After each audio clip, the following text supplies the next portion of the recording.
ബാലചന്ദ്ര മേനോൻ അലീനയോട് സ്റ്റാൻലിയെക്കുറിച്ച് എല്ലാം പറഞ്ഞു. അലീനയോട് ബാലചന്ദ്ര മേനോൻ ചോദിച്ചു, മോളെ, നീ സ്റ്റാൻലി ജോസഫ് എന്നൊരാളിനെ കുറിച്ച് കേട്ടിട്ടുണ്ടോ?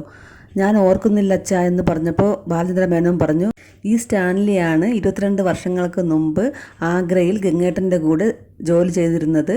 ആ സമയത്താണ് വൈജയന്തി മാലതിയെടുത്ത് സഹായിക്കാൻ വേണ്ടിയിട്ട് ആഗ്രയിലേക്ക് വന്നത്. ഇത്രയും കേട്ടപ്പോൾ തന്നെ അലീനയ്ക്ക് കുറച്ച് കാര്യങ്ങൾ മനസ്സിലായി. ഗംഗേട്ടന് സ്ഥലമാറ്റം കിട്ടിപ്പോയപ്പോൾ സ്റ്റാൻലി വൈജയ്ക്ക് അവിടെ ഒരു ജോലി ശരിയായി കൊടുത്തു.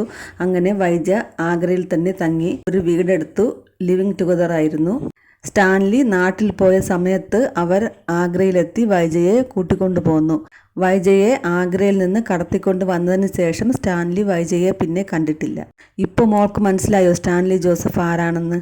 അലീന പറഞ്ഞു, മനസ്സിലായി അച്ഛാ, എൻ്റെ പപ്പ. ഇനി ഒരു കാര്യം കൂടി മോൾ മനസ്സിലാക്കിക്കോ, ആ സ്റ്റാൻലി ജോസഫിൻ്റെ വീട്ടിലേക്കാണ് നമ്മളിപ്പോൾ പോകുന്നത്. അലീന കേട്ടത് വിശ്വസിക്കാനാവാതെ നോക്കുകയാണ്. സ്റ്റാൻലി ജോസഫിന് അറിയാമോ ഞാൻ മകളാണെന്ന്? ഞാൻ എല്ലാം സ്റ്റാൻലിയോട് പറഞ്ഞിട്ടുണ്ട്. നിങ്ങൾക്കും വൈജയ്ക്കും ജനിച്ച മകൾ എൻ്റെ വീട്ടിലുണ്ട്. ഞാനാണ് അവളെ സംരക്ഷിക്കുന്നത്. നിങ്ങൾക്ക് വേണോ എന്ന് ചോദിച്ചു. അപ്പോൾ സ്റ്റാൻലി 2-3 ദിവസത്തെ ആലോചനയ്ക്ക് ശേഷം പറഞ്ഞു, എനിക്ക് വേണമെന്ന്.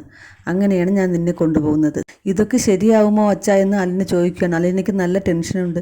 ഞാൻ അവിടെ ചെല്ലുമ്പോൾ ആ വീട്ടിലും പ്രശ്നങ്ങളാകില്ലേ? ഇവിടെ ഒരു വീട്ടിൽ ഇത്രയും പ്രശ്നങ്ങളുടെ ഇടയിൽ നിന്ന് ഞാൻ രക്ഷപ്പെട്ടു പോവുകയാണ്. ഇനിയും അതേപോലുള്ള പ്രശ്നത്തിലേക്ക് അച്ഛൻ എന്നെ കൊണ്ടുവിടുകയാണോ? സ്റ്റാൻലിക്കും ഭാര്യയും മക്കളും ഒന്നും ഇല്ലേ? അപ്പോൾ അവരെ വീട്ടിലും പ്രശ്നങ്ങൾ ഉണ്ടാകില്ലേ? അപ്പോൾ ബാലചന്ദ്ര മേനോൻ പറഞ്ഞു, ഞാൻ അതിനെക്കുറിച്ചൊന്നും ആലോചിച്ചില്ല. അവിടെ എന്തെങ്കിലും പ്രശ്നങ്ങൾ ഉണ്ടെങ്കിൽ മോള് തിരിച്ചു വന്നാൽ മതി.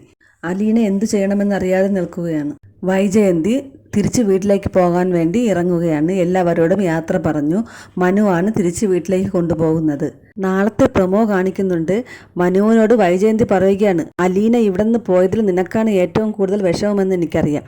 അപ്പോൾ മനു ഒരു ചിരി ചിരിക്കുന്നു. എന്നിട്ട് പറഞ്ഞു, വൈജയന്തിക്ക് വിഷമമുണ്ടാക്കുന്ന ഒരു കാര്യവും കൂടി അലീന എന്നോട് പറഞ്ഞിട്ടുണ്ട്. വൈജയന്തി ഞെട്ടി. അലീന ഇനി എല്ലാ കാര്യവും മനുവിനോട് പറഞ്ഞോ എന്നുള്ള പേടി വൈജയന്തിക്കുണ്ടായി. പിന്നെ അലീന സ്റ്റാൻലിയുടെ വീട്ടിൽ ചെന്ന് കയറുന്നത് കാണിക്കുന്നുണ്ട്. അച്ഛനും മകളും കൂടി നേർക്കുനേർ നോക്കുന്ന ഒരു രംഗമുണ്ടായിരുന്നു.